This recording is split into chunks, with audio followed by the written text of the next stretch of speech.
తక్షణమే కమిషనర్ గారు తక్షణమే భూ కబ్జాదారులు వెంటనే భూ కబ్జాదారులు వెంటనే భూ కబ్జాదారులు వెంటనే అక్రమదారులు వెంటనే అధికారులు వెంటనే 22 కులాల సంఘాల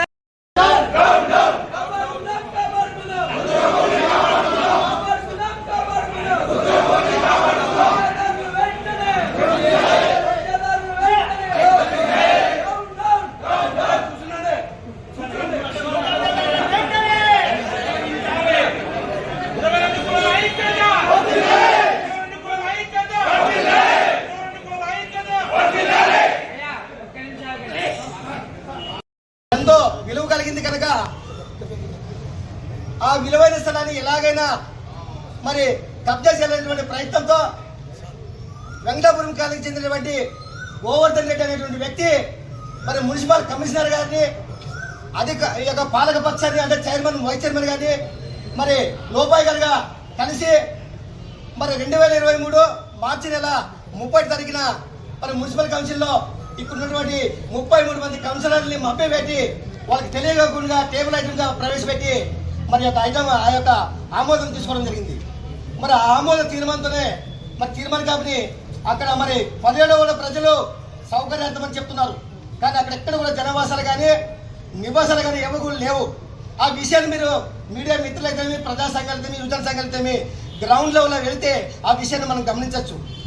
మరి అదొక్కటే కాదు, ఆయనకు లబ్ధి చేకూర్చడమే కాదు, ఆ యొక్క శ్మశాన వాటిక స్థలాన్ని రోడ్డు అంటే 17 వార్డు ప్రజల ప్రయోజనార్థమని మభ్యపెడుతూ రోడ్డుని వేసినట్టయితే ఆ గోవర్ధన్ రెడ్డితో పాటు ఆ యొక్క 2గా చీలినటువంటి శ్మశాన భూమి ఒకవైపు దాదాపు 1/2 ఎకర స్థలము ప్రధాన రోడ్డుకు పక్కనే ఉండడం వల్ల దాన్ని కూడా ఈ యొక్క చైర్మన్ వైస్ చైర్మన్ గారు మరి షాపింగ్ కాంప్లెక్స్ కట్టించుకొని దాన్ని కబ్జా చేయనటువంటి లోపాయికర ఒప్పందంతోనే ఈ యొక్క తీర్మానం జరిగిందని ఈరోజు చెప్పేసి మేము యొక్క అంటే మన 22 సంఘాలుగా మేము ఆరోపిస్తున్నాం.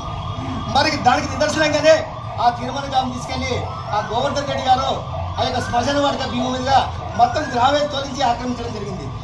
ఈ విషయాన్ని గమనించిన మేము 22 సంఘాల ప్రతినిధులు వెళ్ళి ఏందయ్యా ఈ రకంగా చేస్తున్నావు, ఇది తప్పు, ఊరుకు ఉపయోగపడే 22 సంఘాలకు ఉపయోగపడే శ్మశాన వాటిక భూమి అని చెప్తే మీరెవరయ్యా మమ్మల్ని ప్రశ్నించడానికి? కమిషనర్ గారు, చైర్మన్ గారు, వైస్ చైర్మన్ గారే నాకు తీర్మానం చేసి నా చేతికి కాపీ ఇచ్చినారు, మీరు ఇలాగే చేస్తే మీ పని కేసులు బంధిస్తాను, మీకు హక్కులేమని చెప్పడం జరిగింది. ఆయన చెప్పినట్టుగానే మేము పోయి కంప్లైంట్ స్టేషన్లు ఇస్తే స్టేషన్లో సిఐ తీసుకోలే, మీకేం సంబంధం అయ్యా 2 సంఘాలు పూడ్చుకోవచ్చు, మీకు కూడా శ్మశానాన్ని కొలిచి ఇచ్చినటువంటి ఆ యొక్క స్కెచ్ మరి మున్సిపల్ కమిషనర్ ఆ యొక్క సర్వేర్ గారు ఇచ్చినారు, మరి ఆయనకి ఇచ్చిన తీర్మానం కూడా మరి కమిషనర్ గారే ఇచ్చినారు. మరి ఆ తీర్మానం 2 ఆయన ఇచ్చినప్పుడు ఇది సివిల్ కేసు అవుతుంది, మేము ఎలా కేసు కట్టగలము? అది ఏమైనా కబ్జాకు సంబంధించింది, మరి ఎటువంటి మరి ఫిర్యాదు ఏమైనా ఉంటే కమిషనర్ కానీ తహసీల్దార్ కానీ ఇస్తేనే మేము తీసుకుంటామని చెప్పడం జరిగింది. మరి ఆ విషయానికి గమనించి మేము కమిషనర్ గారు కూడా కంప్లైంట్ ఇచ్చాం. సార్ ఈ రకంగా మరి దాంట్లో కబ్జా చేస్తున్నాడు, ఆయన రాళ్ళు తొలగించినాడు సరిహద్దురాలని చెప్తే మరి కమిషనర్ గారికి స్పందనతో కంప్లైంట్ చేస్తాను ఏం చెప్తున్నారు రిప్లైలో మాకంటే మాకు 17 వార్డు ప్రజల సౌకర్యార్థం మాత్రమే మేము రోడ్డుకి తీర్మానించడం జరిగింది. ఆ ఏమైనా కబ్జాకు సంబంధించిన విషయాలు ఏమంటే గోవర్ధన్ రెడ్డికి సంబంధించి మాకు సంబంధం లేదు, మీరు వెళ్ళి సంబంధించిన తహసీల్దార్ గారిని సంప్రదించడం కలిసి మాకు రిప్లై లెటర్ ఇవ్వడం జరిగింది ఎండార్స్మెంట్. కాబట్టి ఆ రిప్లై లెటర్లో నేను ఒకటే అడుగుతున్నా కమిషనర్ గారిని, అయ్యా కమిషనర్ గారు మరి సరిహద్దురాలను తొలగించడంలోనా భూ ఆక్రమణను శ్మశానం చేయడంలోనా మీకు ఎటువంటి సంబంధం లేదు, అదంతా కూడా తహసీల్దార్ అయినప్పుడు రోడ్డు వేసుకోవడానికి మీరు ఎవరు పర్మిషన్ ఇచ్చారు? మీకు తహసీల్దార్ గారిని సంప్రదించుతారా? మీకు దానికి సంబంధించిన జీవో ఉందా?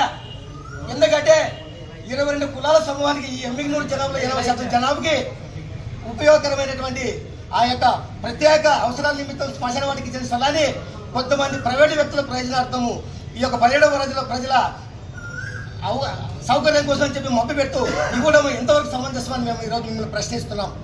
కాబట్టి ఇవన్నీ విషయాలు పరిగణన తీసుకుంటే మీ యొక్క లోపాయికర ఒప్పందము ఆ కబ్జా చేయలేనటువంటి ఒప్పందంతోనే మీరు ఈ రకంగా చేసినారు. కాబట్టి వెంటనే మాకు న్యాయమైన డిమాండ్ అనేటువంటి తీర్మానం 485 వెంటనే తీర్మానంలో పెట్టి రద్దు చేయాలి. లేని పక్షంలో దశల వారీగా 20 కులాల సమక్షంలో శాంతియుతంగా ఎంతకన్నా ఉద్యమాలు చేపడతామని మున్సిపల్ కమిషన్ లో ఆమోదించినటువంటి తీర్మానం అంశము 53వ అంశము 408 మరి తీర్మానాన్ని వెంటనే రద్దు చేయాలా? ఎందుకంటే ఈ శ్మశాన వాటికలో రోడ్డు వేయడం వల్ల ఆ శ్మశాన వాటిక 2 భాగాలుగా విడిపోతుంది. ఆ విడిపోతూ గోవర్ధన్ రెడ్డి అనే వ్యక్తి ప్రయోజన నిమిత్తము లోపాయకర ఒప్పందం పాలకపక్షము అధికారులు చేయడం వల్లే ఇది జరిగింది.